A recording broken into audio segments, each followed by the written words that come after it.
The sea rod causes an effect as though a piece of soft iron were placed either directly forward or abaft the compass. On modern ships, we normally have most of the body of a vessel aft and below the compass. Therefore, negative C is normal in the northern hemisphere, and vice versa in the southern hemisphere.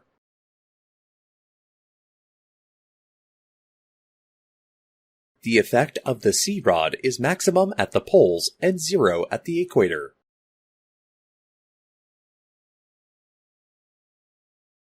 These animations illustrate the change in induction of the sea rod with change in latitude and its deviating effect on the compass.